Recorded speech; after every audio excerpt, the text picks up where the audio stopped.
निजी company, private company. निजी company किसे कहते हैं?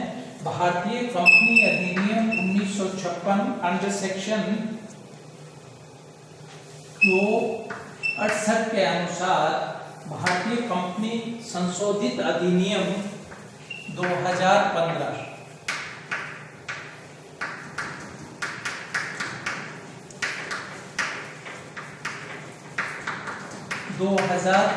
की धारा 268 के अनुसार निजी कंपनी का आशय एक ऐसी कंपनी से है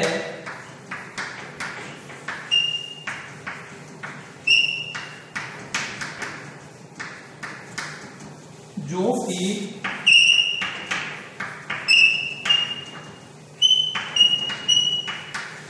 अपने अंतर्नियमों द्वारा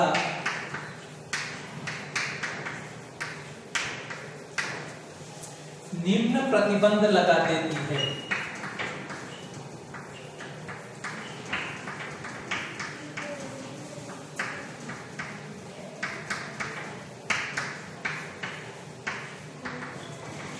भारतीय संशोधित कंपनी अधिनियम 2015 की धारा 268 में निजी कंपनी को परिभाषित किया गया है कि निजी कंपनी का आशय एक ऐसी कंपनी से है जो अपने अंतर्नियमों द्वारा कुछ प्रतिबंध लगा देती है। क्या क्या प्रतिबंध लगाती है? सबसे पहला प्रतिबंध लगाती है कि वह अपने अंशों का हस्तांतरण स्वतंत्रता पूर्वक नहीं कर सकती है।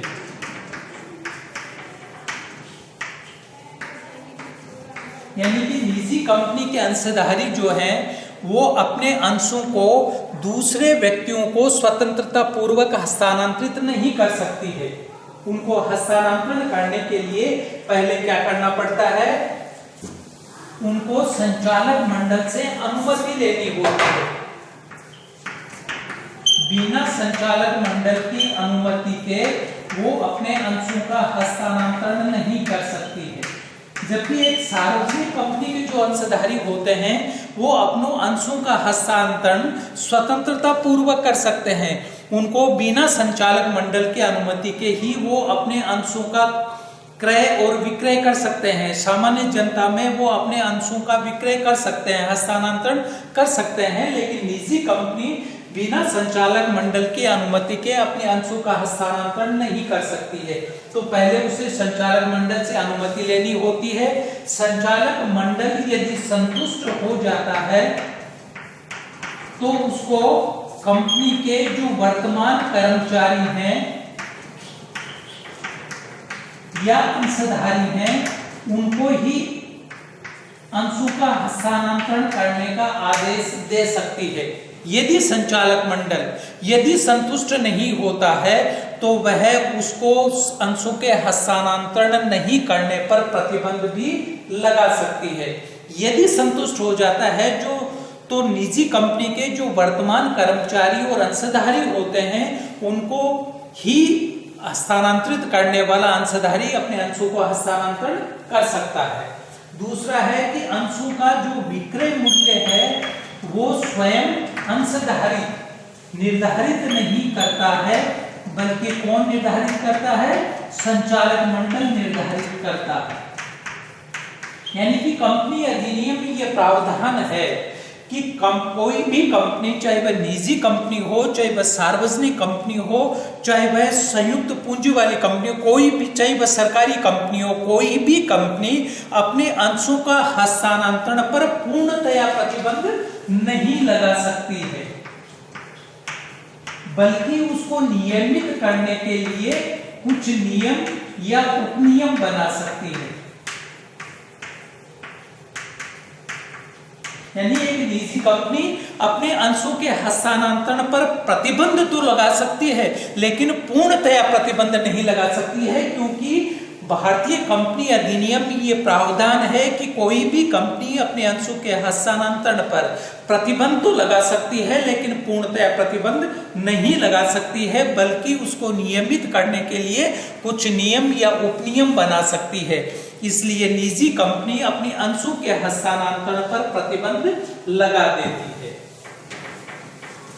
दूसरा प्रतिबंध लगाती है कि निजी कंपनी की न्यूनतम सदस्य संख्या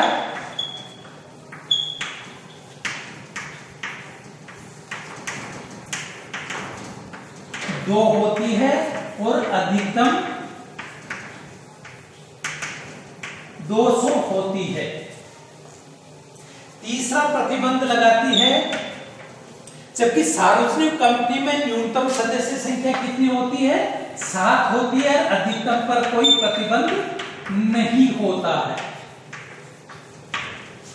तीसरा प्रतिबंध है कि निजी कंपनी अपने अंशों और ऋणपत्रों के अभिधान हेतु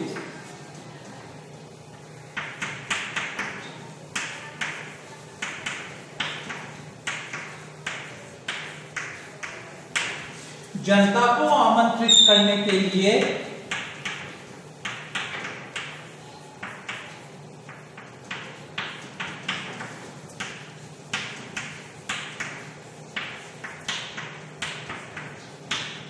प्रविवरण का निर्गमन नहीं कर सकती है।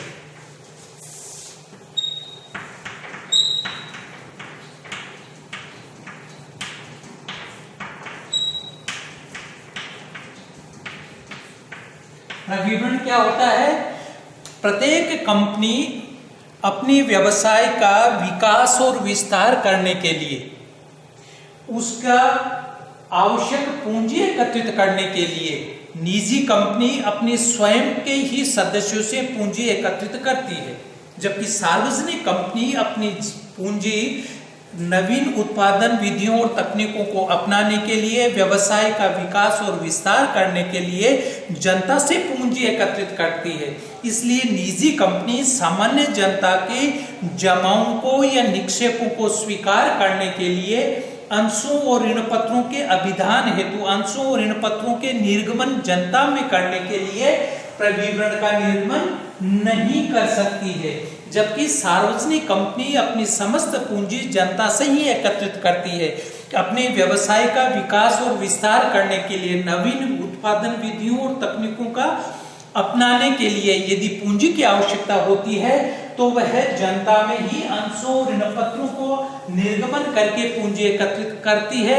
इसलिए सार्वजनिक कंपनी तो प्रविवरण का निर्गमन कर सकती है, लेकिन निजी कंपनी सामान्य जनता में प्रविवरण का निर्गमन नहीं कर सकती है। इसलिए भारतीय संशोधित कंपनी अधिनियम 2015 की धारा 268 के अनुसार एक निजी कंपनी का से उस कंपनी से है जो अपने अंतर्नियमों द्वारा निम्नलिखित प्रतिबंध लगा देती है। ये अंतर्नियम क्या होते हैं? ये अंतर्नियम कंपनी के 3 महत्वपूर्ण प्रलेख होते हैं। एक तो होता है सीमा नियम, एक होता है अंतर्नियम और तीसरा होता है प्रविवरण। पार्षद सीमा नियम कंपनी का एक महत्वपूर्ण, आधारभूत और अपरिवर्तनशील प्रलेख माना जाता है। इसके बिना कंपनी का एक विधान द्वारा निर्मित कृत्रिम व्यक्ति का रूप धारण नहीं कर सकती है। इसलिए प्रत्येक कंपनी, चाहे वह निजी कंपनी हो, चाहे वह सार्वजनिक कंपनी हो, चाहे वह सरकारी कंपनी हो, प्रत्येक कंपनी को पार्षद सीमा नियम बनाना अनिवार्य होता है।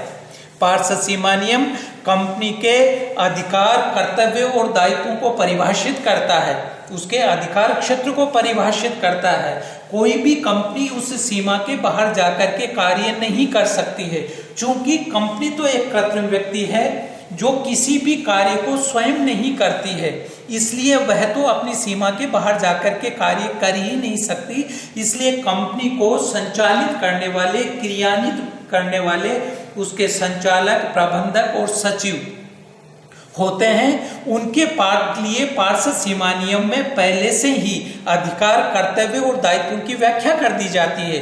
इसलिए कोई भी व्यक्ति उस सीमा के बाहर जाकर के कार्य नहीं कर सकता है। यदि कोई करता है तो उसके लिए कंपनी उत्तरदायी नहीं होती है, बल्कि कार्य करने वाला व्यक्ति अधिकृत होता है। तो पार्षद सीमा नियम कंपनी के उद्देश्यों को स्पष्ट करता है, कार्य क्षेत्र की सीमा का निर्धारण करता है और अधिकार, कर्तव्य और दायित्व को परिभाषित करता है। पार्षद अधिनियम कंपनी का एक दूसरा महत्वपूर्ण सहायक प्रलेख होता है। पार्षद सीमा नियम का सहायक प्रलेख होता है। पार्षद सीमा नियम में उल्लेखित किए गए उद्देश्यों को प्राप्त करने के लिए कंपनी की आंतरिक प्रबंध व्यवस्था का, संगठन का संचालन करने के लिए जिस प्रपत्र में नियम और उपनियमों का समावेश किया जाता है वो प्रपत्र कहलाता है पार्षद अंतर्नियम। तीसरा आता है प्रविवरण पत्र। प्रविवरण पत्र एक आमंत्रण पत्र होता है, एक निमंत्रण पत्र होता है, एक विज्ञापन होता है या एक सूचना होती है या एक सर्कुलर होता है जिसके माध्यम से कंपनी अपने अंशों और ऋण पत्रों का अभिधान करके क्रय या विक्रय करके पूंजी एकत्रित करती है। इसलिए निजी कंपनी अपने पार्षद अंतर नियमों द्वारा 3 प्रकार के प्रतिबंध लगाती है। सबसे पहला प्रतिबंध लगाती है कि अपने अंशों का हस्तांतरण स्वतंत्रता पूर्वक नहीं कर सकती है। कोई भी कंपनी अधिनियम में यह प्रावधान है कि कोई भी कंपनी अपने अंशों के हस्तांतरण पर पूर्णतया प्रतिबंध नहीं लगा सकती है, बल्कि उसको नियमित करने के लिए कुछ नियम या उपनियम बना सकती है। दूसरा प्रतिबंध लगाती है कि एक निजी कंपनी की न्यूनतम सदस्य संख्या 2 होती है और अधिकतम 200 होती है। तीसरा प्रतिबंध लगाती है कि निजी कंपनी अपने अंतर नियमों द्वारा अंशों तथा ऋण पत्रों के अभिधान करने हेतु जनता को आमंत्रित करने के लिए प्रविवरण का निर्गमन नहीं कर सकती है। ये होती है निजी कंपनी। सार्वजनिक कंपनी इससे बिल्कुल विपरीत। सार्वजनिक कंपनी का से एक ऐसी कंपनी से है जो अपने अंशों का हस्तांतरण स्वतंत्रता पूर्वक कर सकती है। सार्वजनिक कंपनी का से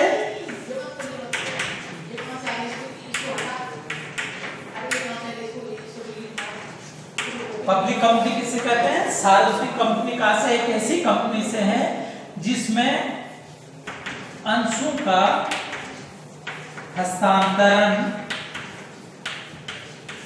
स्वतंत्रता पूर्वक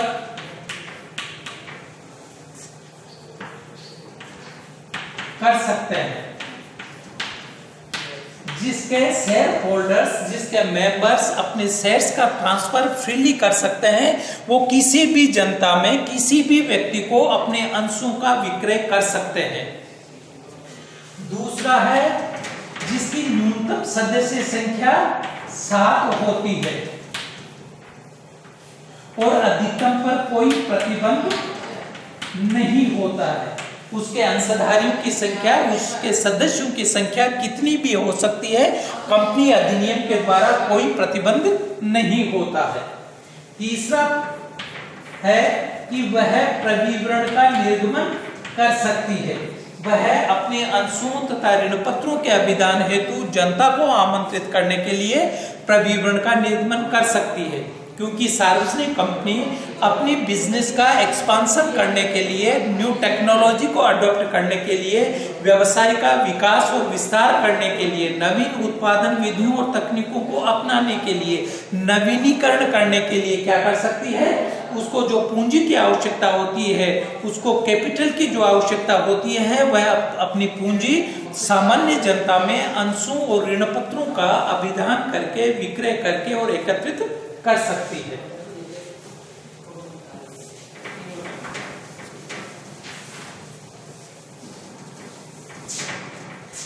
अब आता है निजी कंपनी को प्राप्त विशेषाधिकार और छूटें।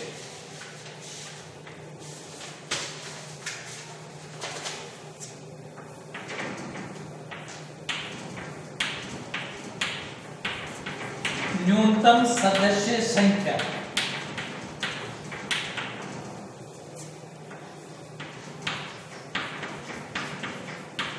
प्रविवरण का निर्गमन नहीं।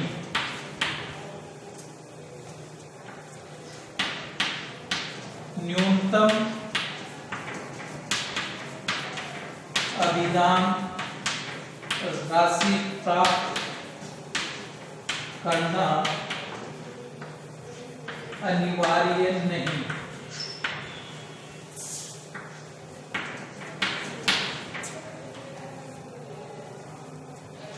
संचालकों की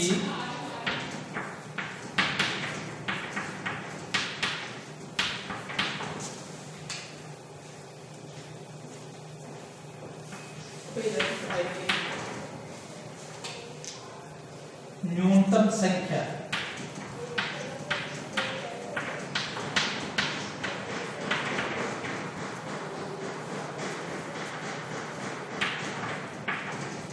स्वतंत्र संचालक